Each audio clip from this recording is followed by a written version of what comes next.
Hi, I'm Mike from 1A Auto. We've been selling auto parts for over 30 years.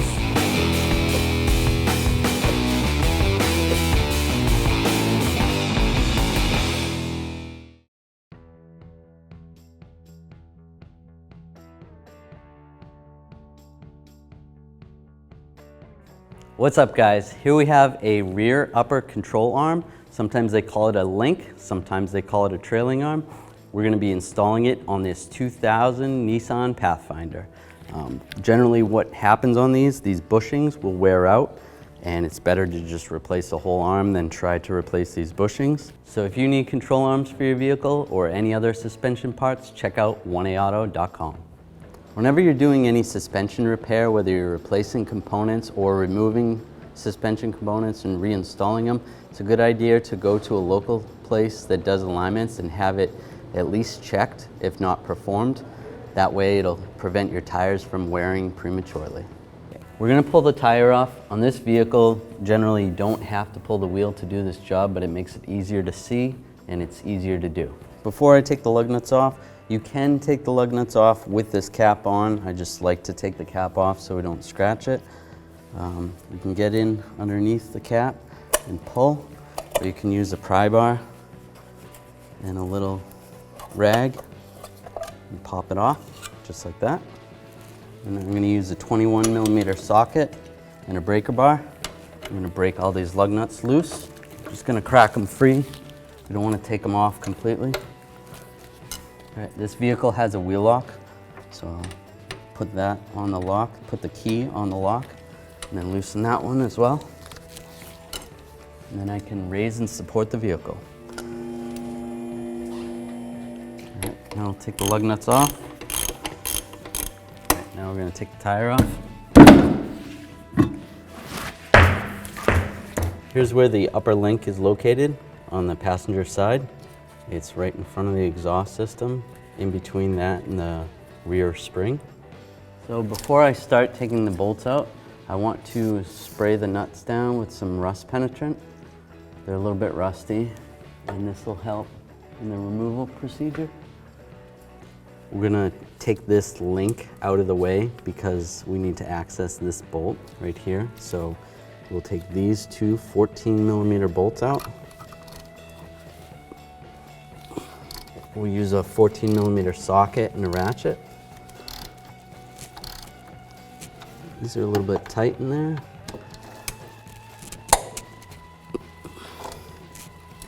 We're going to spray a little rust penetrant on these. These bolts were really rusty. It might not do too much because it's probably going to be hard for the rust penetrant to go up, but a little bit should help. Just going to work the rust penetrant back and forth. Just tighten it a little bit and loosen it again. Get that bolt out, and then we'll do the same for the other one. Oh, this one's really tight. Tighten it up again, work some of that rust penetrant. All right, and then this bolt came. Now we're going to move this link and just push it out of our way. That's enough, as long as we can access that bolt. I'm going to support the rear differential with a screw jack. You could use a jack and jack stands. That's just going to prevent the rear differential from twisting or doing any movements when we take this arm out. You want to make sure when you're replacing any of these arms, whether it be the upper arm or the lower arm, that you only do one at a time. You don't want to take them all out and then have to put them in, because the differential is going to do all sorts of crazy stuff, and it's just better to do one at a time. I want to disconnect this bolt. I'm going to use a 17mm wrench on this side, and I'm going to use a 19mm socket on this side with a breaker bar. I'm going to loosen it up. Oh, it's really tight. Now I'm going to take this one, break this one free. So now I'm going to put a ratchet on the socket, and we'll take this nut off.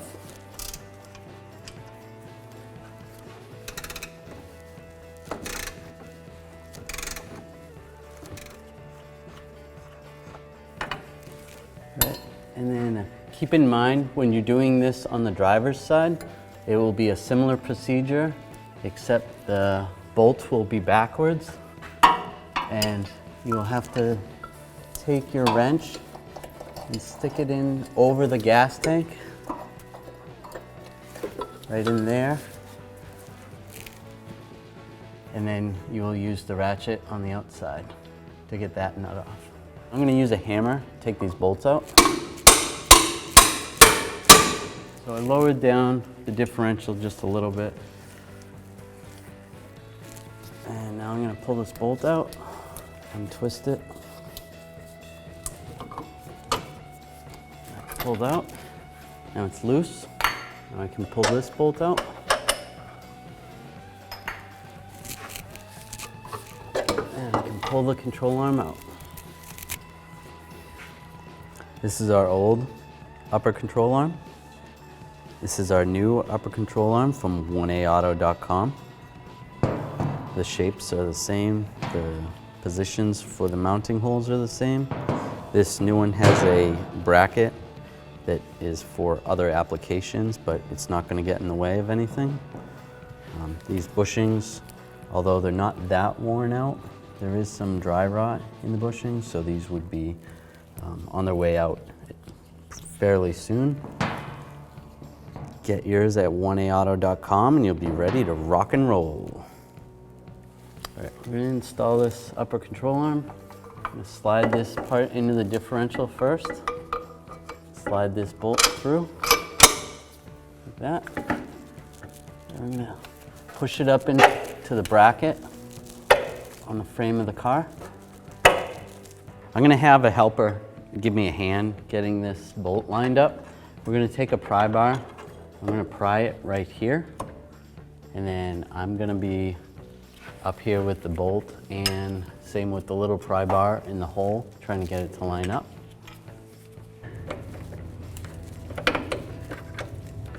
We got the bolt at least started. I'm going to see if I can thread it in. Generally the threads will suck the bolt in. I'm just going to line this up, give it some taps with the hammer. Still lining it up on the back side with the little pry bar.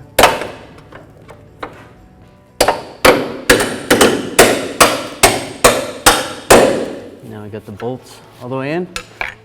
To get these bolts in, we did have a little bit of trouble, but we were able to get them in with the pry bar, adjusting the axle. We did lower the rear differential. That gave us a little more room to pry them in. We did get them in. All right, now I'm going to install the nuts on the back side. Install this nut down here.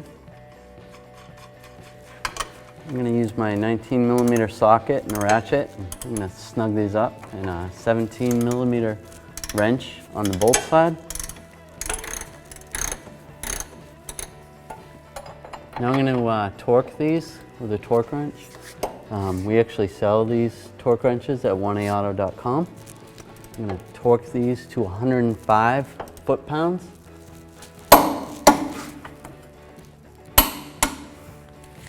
So now we can lower the differential. Just take our jack out of the way. Now we're going to reinstall this sway bar link bracket. Install the 14mm bolts that hold this on. Just get those lined up and get them started. Now we're going to snug these up with our 14mm socket and a ratchet. Get these snug. That's good. Snug this one up. Now we're going to install our tire. Line that up with the lugs. Put the nuts on. Next we're going to put the wheel lock in. We install it in the key. Then use the socket. Spin that down.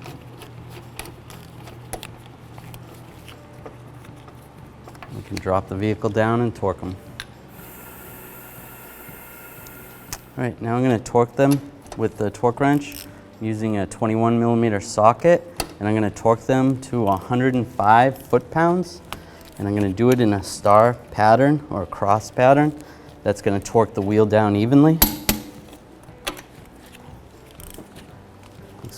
I'll peel this wheel lock off and we'll install this center cap. Just line it up, just give it a little tap. Thanks for watching. Visit us at oneauto.com for quality auto parts, fast and free shipping, and the best customer service in the industry.